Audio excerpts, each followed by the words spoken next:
deeper into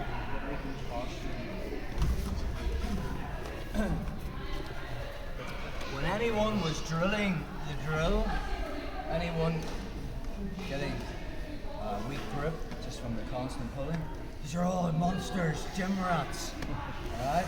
If you're constantly pulling on the collar with as hard of grip as you can, within 10 minutes your grip will be gone.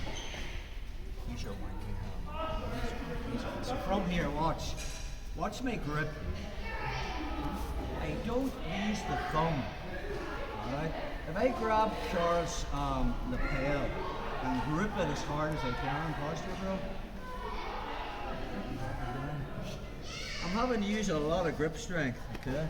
So we want to use the 4 fingers inside. I will close my thumb, but I'm not gripping with it.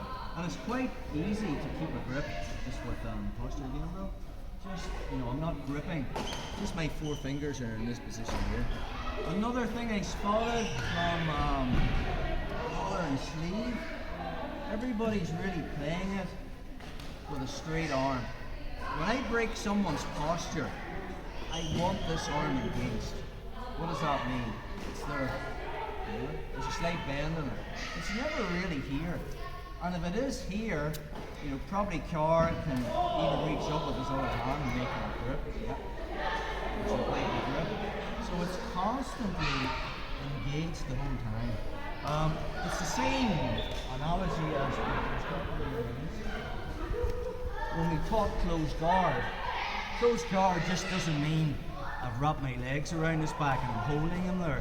Closed guard, I'm looking to break his posture, so I'm constantly pulling on my knees. I can feel Carl, he's engaged his hips. Maybe if I clear his limbs, I'm still pulling, I'm still pulling, I'm still pulling. Now I've broke his posture and we're good to go. Just out of curiosity, why is it hard to break posture inside closed guard? Anybody? He's in a better base. He has a better base. Okay. Well, think about what we're doing at the moment. Engaging that distance. Yeah, but what about the distance I am from him? Am I very close to him? Yeah, I mean, I'm probably the closest. My hips are under his hips so much. So again, to break posture from here, even if I make the grip here, alright, on car postures, very hard to break posture because I'm so close to them. That's why collar and sleeve is one of the first guards you should learn. When I have that grip and I'm in collar and sleeve, look how far my hips are from car.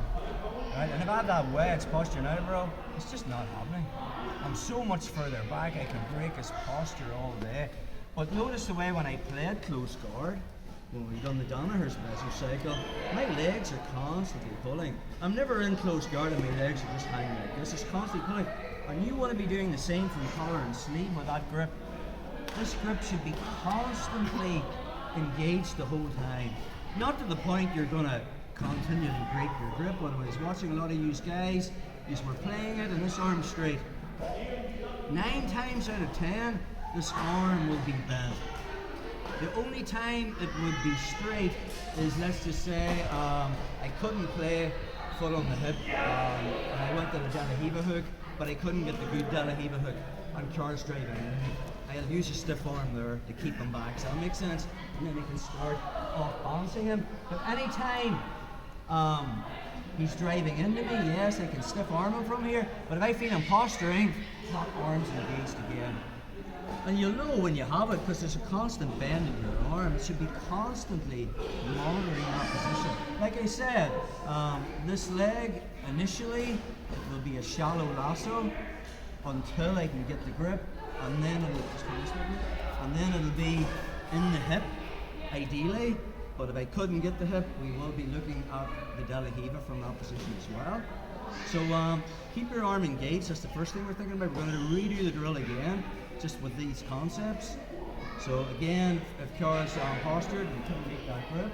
I'm just throwing in the shallow lasso. And now if he tries to get close to me, I'm using that to manage the distance. He makes the grip, there's the collar, I'm back into the whole game. I'm keeping him at a distance, but watch, I'm here the whole time. That's engaged the whole time. Now I'm not this, right? Just make that hook grip, right? And I can pull. And my elbow, the closer I get my elbow through my body, through the posture curl, it's effortless, you know. And from there, once I get the open elbow, gosh, it's unbelievable. You look at someone, maybe you're watching a Craig Jones match, and he shoots for the triangle. Whoa! Flash triangle, but probably the two things he did before that triangle. He managed the distance, and then he broke their posture. Things you don't visually see. That's why the vids are great resource when you're learning a technique and you don't quite get it in sparring, and then you go back and you see the small details that you maybe missed. Maybe your foot should have been there, your grip should have been there. Concepts are micro details. They're things that play over the overall picture of things. You can't really visually see, and people talk about this hidden jiu-jitsu. It's something that you can't really visual or teach it. You have to feel it. So sparring in this position, the only way to get good at managing distance is just positional sparring from here. Anytime I feel Carl getting close, walk in, I can walk back in my butt, you know.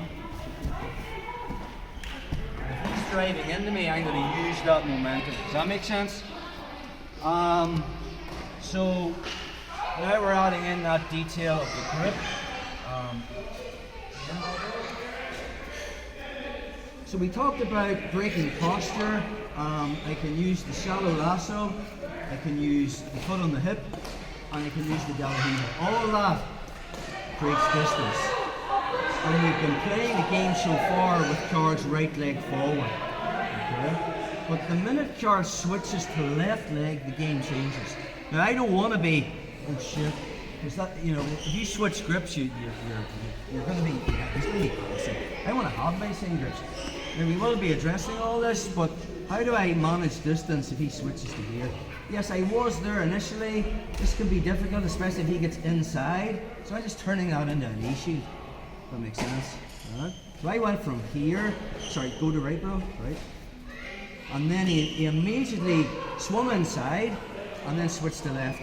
So now, instead of me staying here, because I know he wants to close that space, and this foot's not as good because it's further back. Change back again, Carl.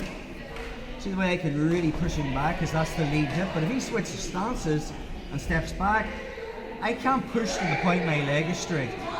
Because now from there, if he just steps back with that leg, yeah, I've really lost contact. So I'd be switching to the knee shield there, try to get close. And again, I can use this to my advantage because now this can come through. And I'll be looking for the triangle as well.